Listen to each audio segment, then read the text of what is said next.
Good morning, Marty. Yeah, there's some doggies up the hill. Don't sound too happy. It's cold. There's a lot of leaves. Well, my turkey's up. And Snoopy and the kitty, Don went to get the paper, so if anybody needed adjusting, he must have already adjusted them for me. I see Frost in the chair over here. I do. It's glistening. Little ice crystals. And this finally started to change color. And the one plastic water bowl in the backyard actually had ice in it so thick I had to break it. Now, I'll start my process of bringing the bowls in the house in the morning to break the ice and get all the ice. You know, it sticks to the side of the plastic, so I got most of it out, but not all of it. Panther's doing good this morning. There's my buddy. See, I need to take his water bowl in the house. It's got mud in it. Yep, it's a chilly one. So, according to this, our low was 31.5 last night. Okay, well, I saw hints of frost, ice in one of the water bowls, but everything's not toasted. Yeah. So, some of the impatiens were in spots that were warm enough they weren't bothered, but... Yeah, but the heat strips have not tried to come on. The heat pump has kept up. Once it gets much below 30, the heat pump, the heat strips have to start supplementing the heat. Now, I was hoping the heat strips would, well, it's 9:30 now, so it doesn't matter. It's not so much, not come on when we first get up in the morning. Right. Hey, Gray. Guess we've had a power blip. The propeller's not right in the fish tank. I'm sorry for the noise. Let me go handle it. Okay, I rushed outside and 2 of the heating pads were on. Thankfully, one of them was Panther's and the rest of them were off because all it takes is a second, and when they come back on, they don't come. When the power's back, it doesn't come back on. Well, you don't have to worry about that in here, Missy. It's always warm in here. And with the door closed, it's always warm in here. Duke needs one more reason for me to be upset with them.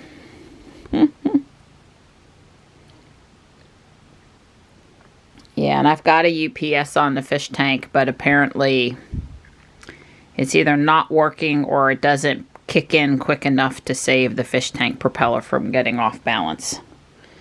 So Don added that to the list to swap it out with another one and see what we can do. Because it sucks having to put my hand in the water.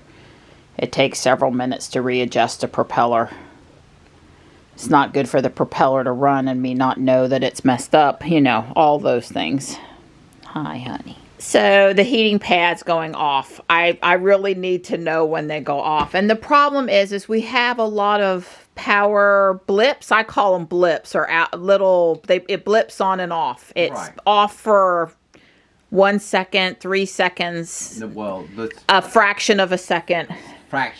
Fractional, they literally, the lights blink. Yeah, so, and when that happens, they go off, or most of them go off. And I guess I don't want to know at 4 a.m. necessarily, but first thing when I wake up, I want to know so I can go out and fix it. Right. And, because these specific ones I have a 2-hour on and they automatically turn off, or they have a keep on, and mine are in the keep on mode.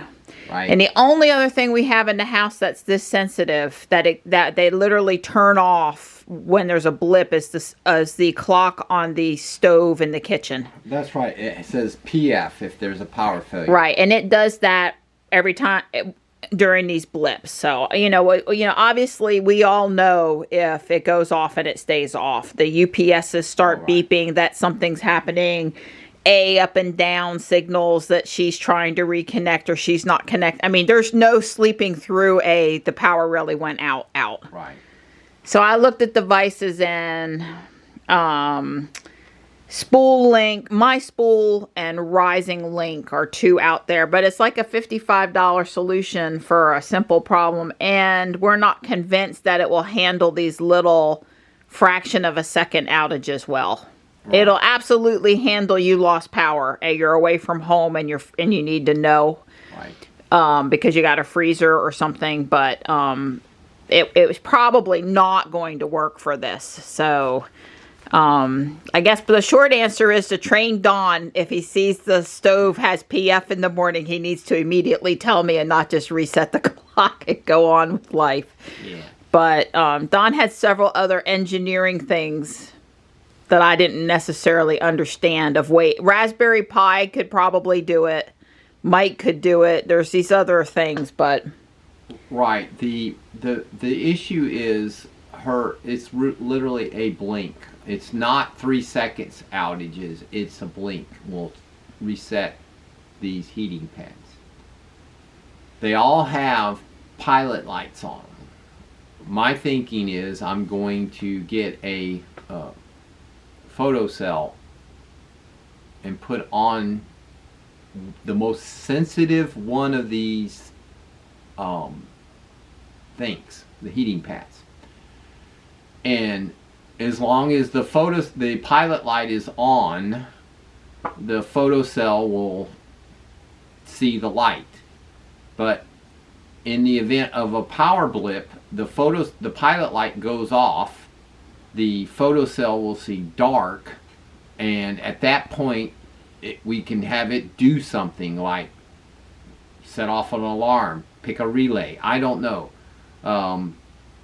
We could wire it up with a burglar alarm contact for the Z-Wave, and it'll send through that. Anyway, the point is the normal energy quality power detectors, they're not sensitive enough. She needs to know if the light's blinked. Yeah, if the voltage just drops. It's literally, I think it's like one cycle. I thought about it might be possible, so I'm sure inside of these devices there's a little processor that probably if the power is cut, it basically turns off, and you have to trigger it or boot it again by holding the power button to turn it on. And of course, if you hold the power button a certain combination of things, you can make it stay on. Otherwise, it's going to cut off after a certain amount of time. The mere blip of the light probably is an unintended consequence, other than they don't, does it really matter if the lights blink if it turns off? It's not important. But I'm thinking there's a capacitor or something in there. I can install a larger capacitor that might keep the little processor alive for a couple seconds. I don't know. I was thinking about maybe taking a look at one and see if I could find some the capacitor in there and make it, put a bigger capacitor across it. It may work, it may not. I have to be very careful not to mess up these heating pads because they're very important. The cats, they need their heating pads.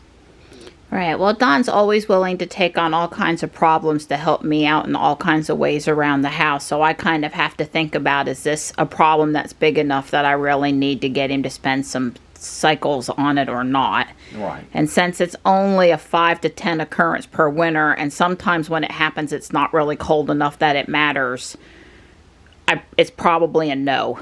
But we spent some time today educating ourselves about what's out there, like A and G and probably Apple Home won't help.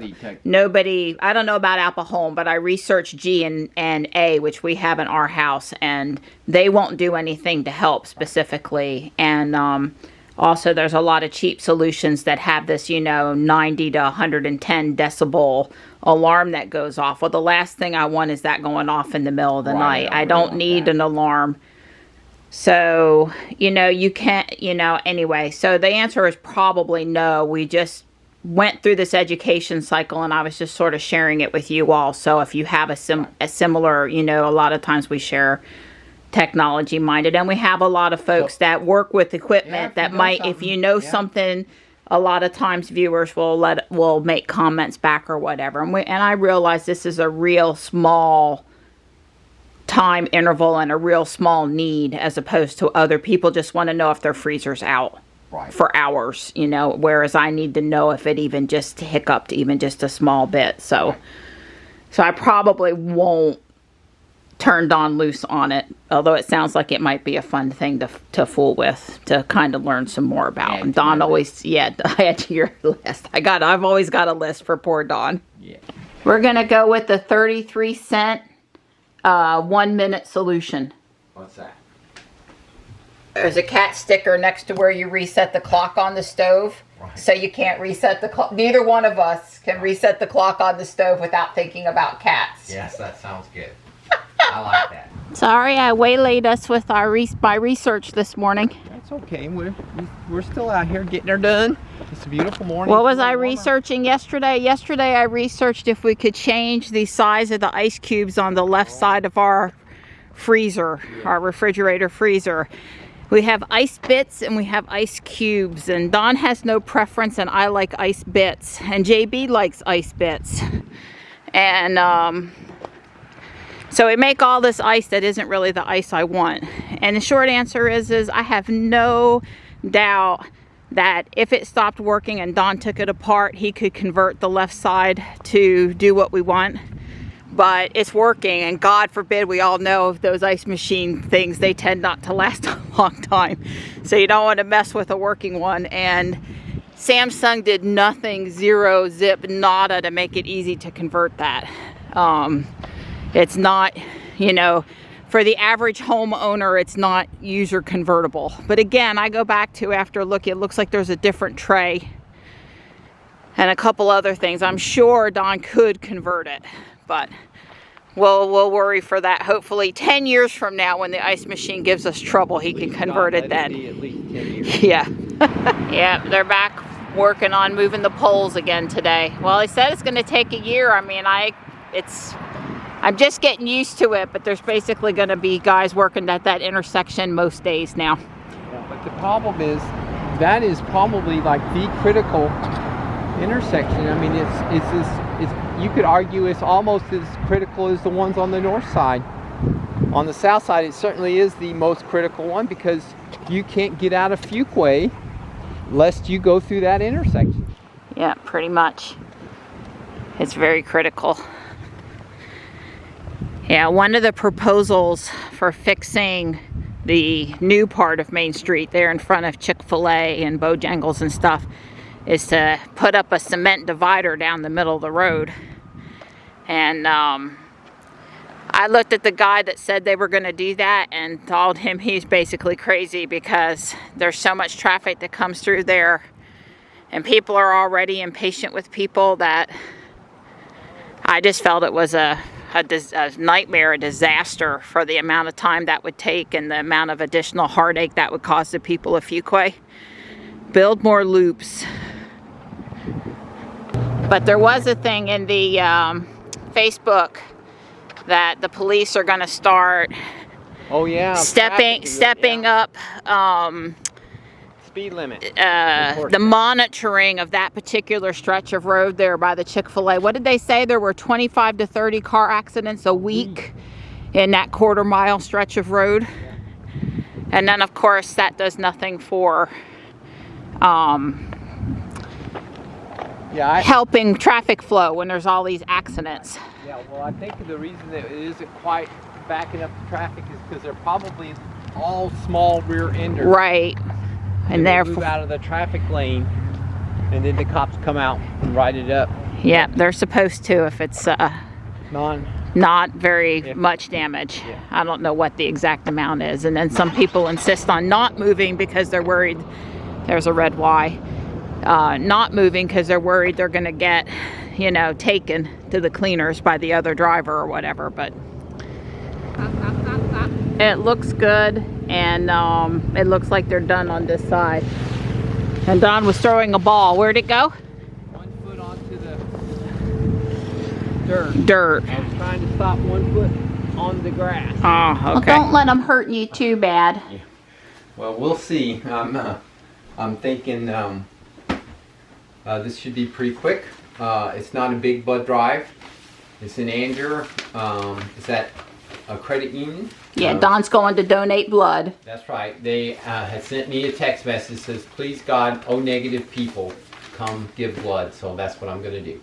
Yeah, we were both eligible on 1031, but I'm skipping this time because I really haven't been feeling great lately, and I don't need one more. I usually don't feel good for 2 or 3 days, and We had talked about still giving, but not, we were both eligible 1031, but not every time there's a drive. So anyway, I should be able to give over the holidays. When Dawn's eligible again, we'll just probably go together. Either that week between Christmas and New Year's or the first of the year. They're desperate then too. They're always desperate, but they're always desperate. But this time they specifically called out targeted O-negative people. Yeah.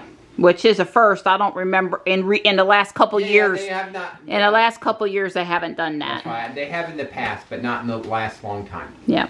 Well, I've got all kind of helpers in the kitchen again. And Stripes and the sun over here by the back door. I'm making deviled eggs. And I'm making tuna salad. And I guess that's it. Hey. Hey. You got your bandage on. Yes, I do. Aww. Yeah, gave blood. They were quick. Well, that's good. You said there were 3 people. 3 people, and they were all doing good. Good. They were moving through. I didn't have to wait. Nobody. Well, there was 2 people, but they processed it pretty quick. Good. Yeah, you're back fast. I didn't even get a chance to do everything I wanted to do while you were gone. Understand. I started collecting stuff for the landfill run. Good. The house trash and... Oh, hi, buddy. So me and the cats, we have a new something. Oh, great. Hi, Tux. This is the new something. Oh, that looks like a really fine thing. So now I don't have to worry about there not being no fresh water. Right. I have at least 1 bowl in the yard that won't freeze over, guaranteed. Well, at least I'll have a place if I know when I need water to come to. Poor Dawn's headed to the landfill. I am going to go sit with Gray and finish yesterday's video, and then I'm going to start boxing up Halloween stuff. At least in the family room area. Just me and Gray here. She really does like video editing time. She's a good helper. Hi. She never stops purring the entire time it takes me to do the editing.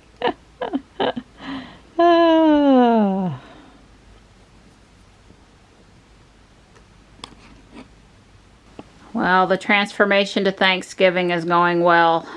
There's pilgrims and fall leaf annuals in there now.